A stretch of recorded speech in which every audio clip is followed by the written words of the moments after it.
Durante 46 años, él creyó que era más inteligente que todos. Vio a la familia llorar, vio al novio ser señalado, vio el caso convertirse en un recuerdo lejano. Y siguió viviendo. Navidades, cumpleaños, risas en su propia casa. Pensó que el tiempo lo había salvado, pensó que el silencio lo protegería, pensó que nadie volvería por él. Pero el mal tiene memoria, y en 2020 tocaron su puerta, no con sospechas, no con teorías, con ADN. Esta vez no había forma de escapar. No había polígrafo que lo salvara, no había mentira que borrara su rastro. Después de 46 años, el cazador fue encontrado, y la cara que puso cuando entendió que todo había terminado, esa fue la verdadera sentencia. Esta es la historia de Karla Walker, Fort Worth, Texas. A veces una ciudad puede parecer tranquila por fuera, y aún así guardar un horror por décadas. En febrero de 1974, la vida de los Walker giraba alrededor de lo normal. Escuela, amigos, planes de fin de semana, una familia que se sentía completa. Karla Walker tenía 17 años. Era de esas personas que dejan huellas sin intentarlo. Buena estudiante, popular, querida, y esa noche tenía un motivo para sonreír. El baile de San Valentín. Su novio, Rodney McCoy, tenía 18 años. No era una salida cualquiera. Rodney llevaba tiempo preparando algo especial, un anillo, pequeño, con forma de rosa y un diamante en el centro. Para un adolescente, eso era una declaración completa, una promesa. Karla abrió la caja y sonrió, aceptó. Después vinieron las luces del salón, la música, la pista llena, amigos riéndose. Esa parte de la noche fue real, fue feliz, y justo por eso duele más, porque la tragedia no siempre llega con una advertencia. A veces llega en silencio. Más tarde, Karla y Rodney se alejaron buscando un momento a solas. Se estacionaron cerca de una zona de boliche. Hablaron, se besaron, se abrazaron. Nada fuera de lo normal. Hasta que todo cambió. La puerta del auto se abrió de golpe. En la oscuridad apareció una silueta, un hombre con una pistola. Rodney apenas tuvo tiempo de levantar la mirada. El agresor lo golpeó con el arma, una y otra vez. El impacto fue tan fuerte que Rodney terminó fuera del coche. Karla gritaba, le suplicaba que parara, que no lo lastimara. En medio del caos, el agresor intentó disparar, pero el arma se trabó. Ese detalle cambió la escena. Karla entendió lo que estaba pasando. Vio que, si el arma volvía a funcionar, Rodney no sobreviviría. Y entonces hizo lo impensable. Dijo que se iría con él, si dejaba a Rodney en paz. Fue una decisión desesperada, un sacrificio, la clase de decisión que solo se toma cuando no hay opciones. Rodney, herido y confundido, escuchó una última frase que nunca olvidaría. «Ronnie, ve por mi papá». Y después, Karla fue retirada por la fuerza. En segundos desapareció de su vida. Rodney quedó golpeado, aturdido, sangrando y solo. Lo que siguió fue una carrera contra el tiempo. Rodney logró llegar a la casa de los Walker, esa casa donde, hasta esa noche, todo era seguro. Adentro, Jim, el hermano menor de Karla, tenía 12 años. Estaba dormido en el sofá cuando lo despertó un chillido de llantas, un golpe contra la banqueta y gritos afuera. Jim salió corriendo y vio una imagen que no se borra. Rodney tambaleándose en el jardín delantero, cubierto de sangre. Apenas podía sostenerse. El asiento del pasajero estaba vacío. No había rastro de Karla.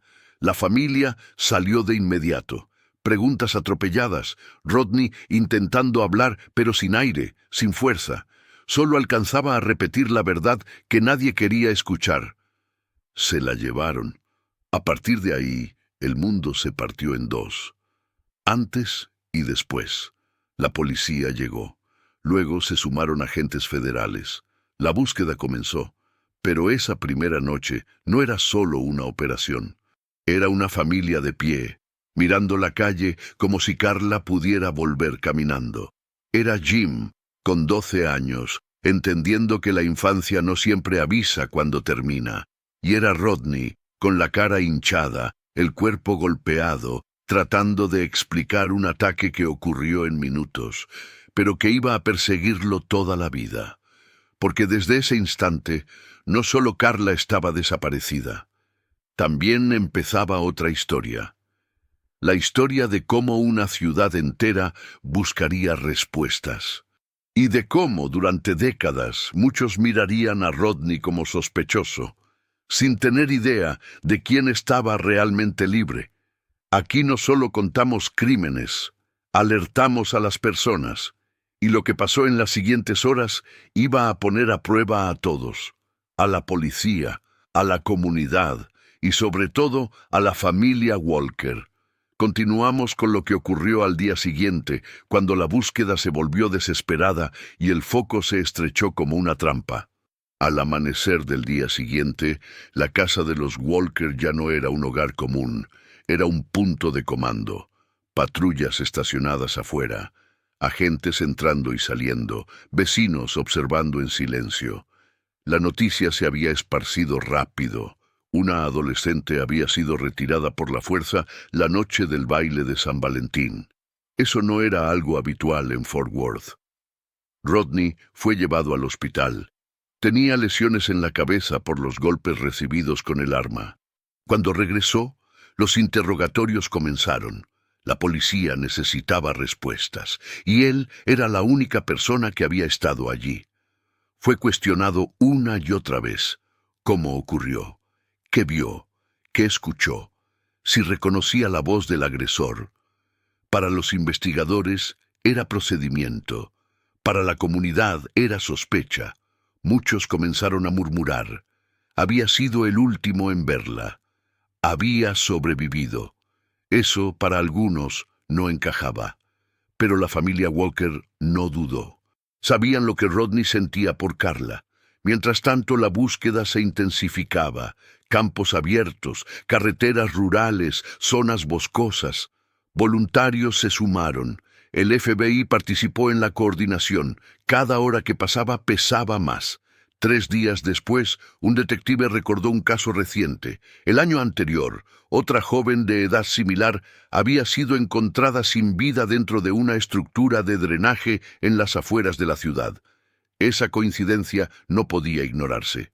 Los equipos dirigieron sus esfuerzos hacia túneles subterráneos y zonas de drenaje rural. La familia Walker insistió en participar. No querían quedarse esperando en casa. Cuando finalmente encontraron el cuerpo de Carla, el mundo volvió a detenerse. No fue una escena ruidosa, fue devastadora. La madre de Carla fue quien reaccionó primero. Ese grito quedó grabado en la memoria de Jim para siempre. La confirmación fue oficial. Carla Walker, 17 años, había sido asesinada. Fort Worth cambió ese día. El funeral reunió a más de 1000 personas, compañeros de escuela, maestros, vecinos, familias enteras. La iglesia estaba llena, el silencio pesaba. Rodney asistió. Sabía que muchos lo observaban, algunos con compasión, otros con dudas. Se acercó al ataúd, miró a Carla por última vez y notó algo que lo estremeció. El anillo que le había dado horas antes no estaba en su dedo. Ese detalle abrió nuevas preguntas. ¿Se había desprendido durante el forcejeo? ¿Fue retirado? ¿Quién lo colocó después junto al cuerpo? Las respuestas no eran claras, pero las sospechas sobre Rodney crecieron. La investigación inicial reunió evidencia importante. Un cargador de pistola fue encontrado en la escena del ataque. Prendas de Carla fueron conservadas. Todo fue almacenado cuidadosamente. En 1974, los recursos forenses eran limitados. No existía el análisis genético avanzado. Se trabajaba con huellas, testimonios y pruebas físicas visibles. Rodney fue interrogado repetidamente. Pasó por presión constante. Algunos amigos dejaron de hablarle. El señalamiento social comenzó a asfixiarlo. Al graduarse, tomó una decisión. Se fue de Fort Worth. Se mudó a Alaska. Intentó empezar de nuevo. Pero el recuerdo lo siguió. Durante años pensó en el momento en que el arma se trabó, en la decisión de Carla de irse con el agresor para salvarlo. Esa culpa nunca desapareció. En la casa Walker, el dolor se transformó en algo distinto para Jim. Rabia. No era solo tristeza. Era una sensación constante de que alguien seguía libre. Comenzó a visitar el lugar donde encontraron a su hermana. A veces permanecía allí en silencio. Quería entender. Quería imaginar qué había sentido ella. Quería enfrentarlo. Con el tiempo, decidió que la única forma de buscar justicia era convertirse en policía. Aplicó a la academia apenas tuvo la edad suficiente. Lo aceptaron. Pero durante un examen físico, su visión comenzó a fallar. Los estudios médicos confirmaron una condición genética rara que deterioraba progresivamente su vista. Fue diagnosticado con ceguera legal. Su sueño terminó allí. Otra pérdida. Primero su hermana. Después su vocación. Los años pasaron. El caso se archivó. Fort Worth continuó. Pero alrededor del día de San Valentín, en los años siguientes, otras mujeres y jóvenes fueron atacadas en el área. Algunos casos quedaron sin resolver. Esa coincidencia inquietaba a Jim. ¿Era posible que el mismo hombre hubiera seguido actuando? No había pruebas, solo preguntas. Mientras tanto, Glenn McCurley continuaba con su vida. Había sido interrogado en 1974 porque poseía un arma registrada relacionada con el tipo de cargador hallado en la escena. Pasó el polígrafo. No fue acusado. Y el tiempo comenzó a cubrir todo con silencio. Pero Jim no olvidó. Cada año llamaba a la unidad de casos sin resolver. Insistía. Recordaba el nombre de Carla. En 2020, cuando volvió a marcar ese número, no sabía que la respuesta sería diferente. No sabía que la evidencia guardada durante décadas estaba a punto de hablar. Porque el tiempo puede ocultar, puede distraer, puede hacer que un expediente parezca viejo. Pero si alguien insiste, la verdad espera, y esa espera estaba por terminar. Continuamos con el momento en que la ciencia finalmente empezó a cerrar el círculo. En 2020, el caso de Carla Walker no estaba activo, no estaba en titulares, no estaba en conversación pública. Era uno más entre cientos de homicidios sin resolver en Fort Worth. Pero para Jim Walker no era un archivo, era su hermana. Ese año volvió a hacer la llamada que llevaba décadas repitiendo. Pidió que revisaran el expediente. Del otro lado respondió la detective Leah Wagner. Era nueva en la unidad de casos sin resolver. Escuchó la historia completa, no como estadística, como tragedia humana. Decidió revisar todo desde el principio, abrió cajas, releyó informes originales de 1974, analizó fotografías, volvió a estudiar la escena del ataque, el cargador encontrado cerca del vehículo, las prendas conservadas como evidencia, y un dato clave. En 2009 se había logrado extraer una pequeña cantidad de ADN masculino de una de las prendas de Carla. La muestra era mínima, apenas unos nanogramos. El perfil era parcial. No coincidía con nadie en la base de datos nacional. Durante años, esa pista quedó sin avanzar. Pero en 2020, la tecnología ya era distinta. Wagner sabía que existían laboratorios capaces de trabajar con cantidades extremadamente pequeñas de material genético. Contactó a un laboratorio privado en Houston. Le explicaron el riesgo. El análisis consumiría la muestra restante.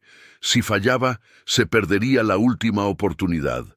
Era una decisión irreversible. Jim estuvo de acuerdo.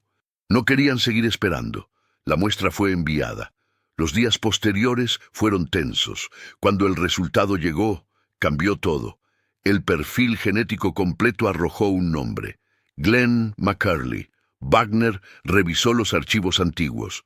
Reconoció el apellido. En 1974, McCurley había sido interrogado como uno de los propietarios de armas registradas compatibles con el cargador hallado en la escena. Fue el sospechoso número 22. Pasó el polígrafo. No hubo evidencia suficiente en ese momento, y la investigación siguió otros caminos. Pero el ADN no depende de intuiciones, depende de coincidencias científicas. Wagner verificó su dirección actual. Seguía viviendo en Fort Worth, a pocos kilómetros del lugar donde Carla fue retirada del automóvil. Nunca se había ido. Eso era impactante. La detective organizó una visita discreta, sin cámaras, sin espectáculo. Una oficial tocó la puerta. Respondió su esposa. Glenn estaba en la parte trasera de la casa. Cuando salió, negó todo. Afirmó que ya había hablado con la policía en 1974. Dijo que seguramente estaban confundidos, pero Wagner necesitaba confirmar el ADN actual. McCurley no accedió voluntariamente. Era su derecho. Esa negativa no detuvo la investigación. Esa misma noche, oficiales realizaron vigilancia. Recolectaron un objeto descartado por él, un popote de un restaurante de comida rápida. El objeto fue enviado al laboratorio. La comparación fue concluyente. El ADN coincidía con el perfil obtenido de las prendas de Carla. No había margen de error. El 21 de septiembre de 2020, Glenn McCurley fue arrestado. Tenía 77 años. Había vivido casi medio siglo sin ser acusado formalmente. Durante el interrogatorio inicial negó todo. Dijo que nunca había visto a Carla, que no la reconocería si estuviera frente a él. Entonces le mostraron la evidencia. Su ADN estaba en el cuerpo de la joven. Era una prueba directa. Ante eso, el silencio cambió.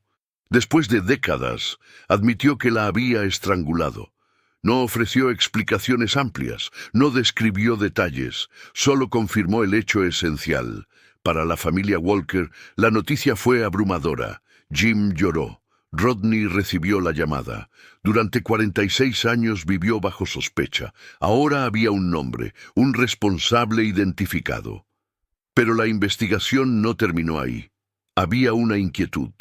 Entre finales de los años 60 y mediados de los 80, varias mujeres y jóvenes fueron atacadas en el área de Fort Worth.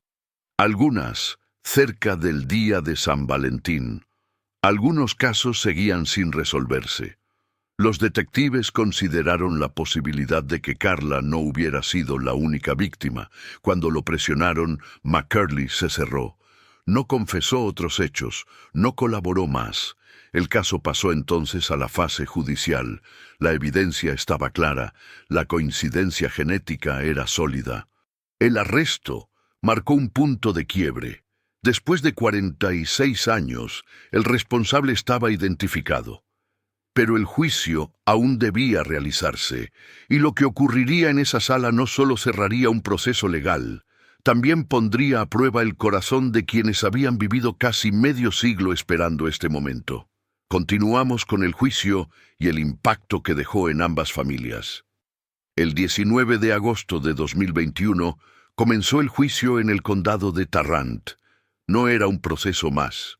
Era el desenlace de una historia que había permanecido abierta durante 46 años. En la sala había silencio, no de expectativa mediática, de peso histórico. Jim estaba sentado en las primeras filas. Había esperado casi medio siglo para escuchar una palabra: culpable. Rodney también regresó a Fort Worth. No era fácil volver. Cada calle le recordaba aquella noche. Cada esquina tenía memoria. Cuando tomó el estrado, habló con firmeza.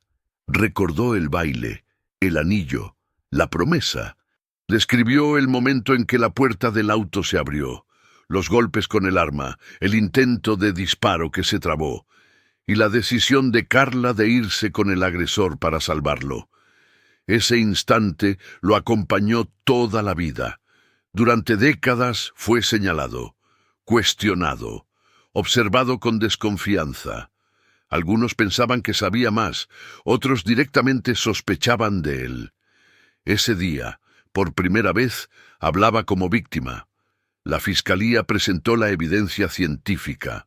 Expertos explicaron cómo una muestra mínima de ADN conservada desde 1974 permitió identificar al responsable. No fue intuición, no fue presión, fue genética. El perfil coincidía con Glenn McCurley. La defensa tenía poco margen, la prueba era sólida. Antes de que el juicio avanzara demasiado, ocurrió algo inesperado. Glenn McCurley habló con su abogado. Poco después, el abogado se dirigió a la jueza. El acusado decidió declararse culpable. No habría más testimonios. No habría confrontación prolongada. La confesión formal cerró el caso judicialmente. La jueza lo sentenció a cadena perpetua. Después de 46 años, la palabra culpable quedó registrada oficialmente. En la sala hubo lágrimas, no de celebración, de liberación. Rodney respiró distinto. Había vivido casi toda su vida adulta bajo una sombra. Ese día quedó públicamente exonerado. Su nombre fue limpiado. Pero el momento más inesperado no fue la sentencia, fue un gesto. En un receso, Jim se acercó al hijo de McCurley. El joven estaba devastado. Su mundo también se había fracturado.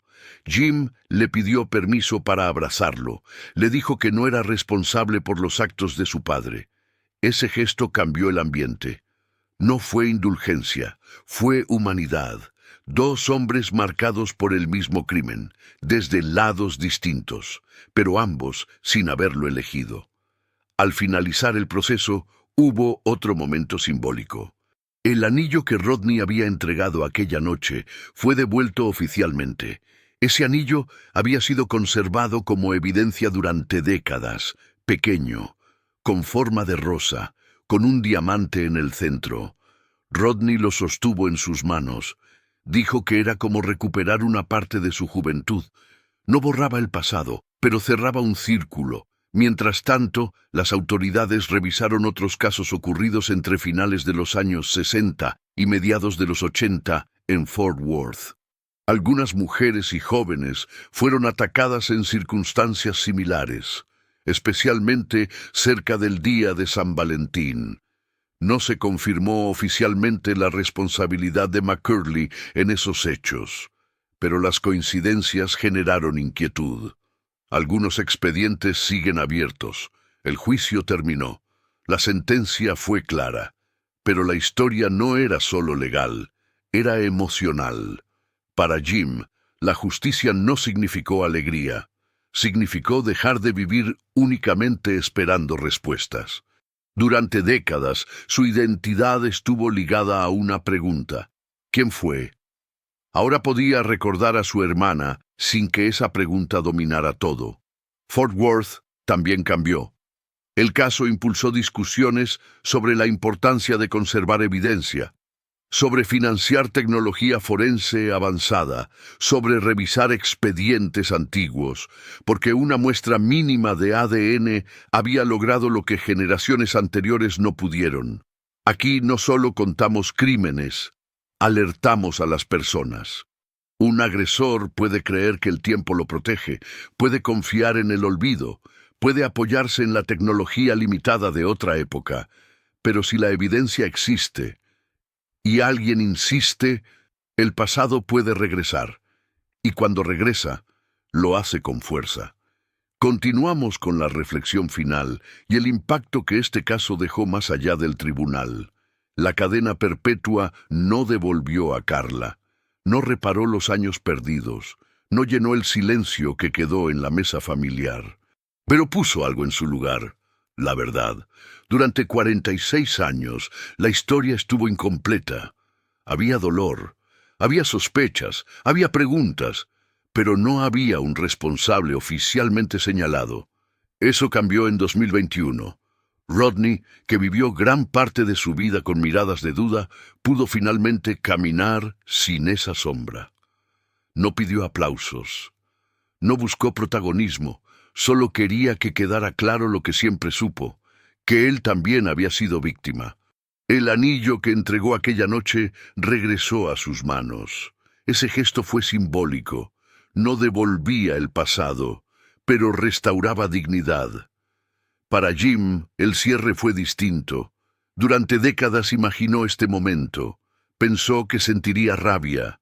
Pensó que la sentencia le daría una especie de alivio explosivo, pero lo que llegó fue silencio.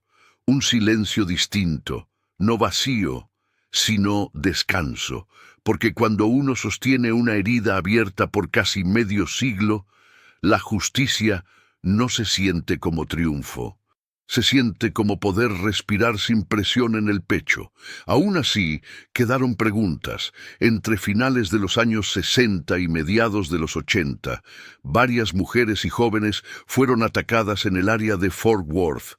Algunas cerca del día de San Valentín. Algunos casos siguen sin resolverse. Glenn McCurley no confesó otros hechos. No ofreció más información, y eso deja una inquietud que no desaparece fácilmente.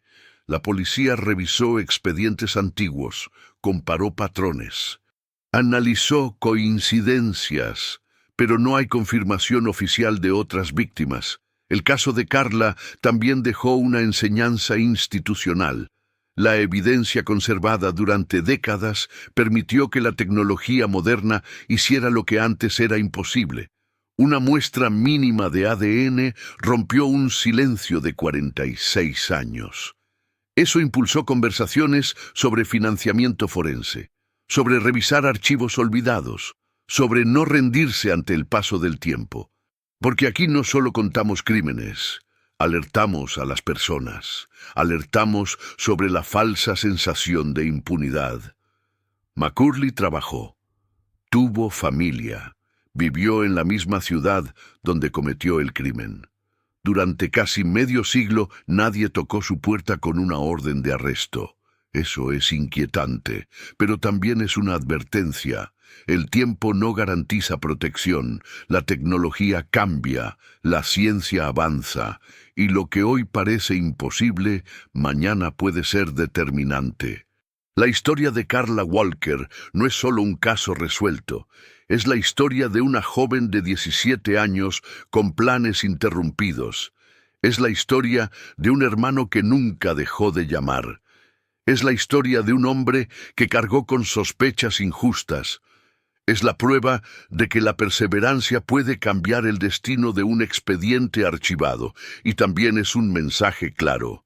Si alguien cree que puede cometer un delito y simplemente esperar a que el tiempo lo proteja, este caso demuestra lo contrario. Puede tardar, puede parecer que todo quedó atrás, pero la verdad encuentra camino.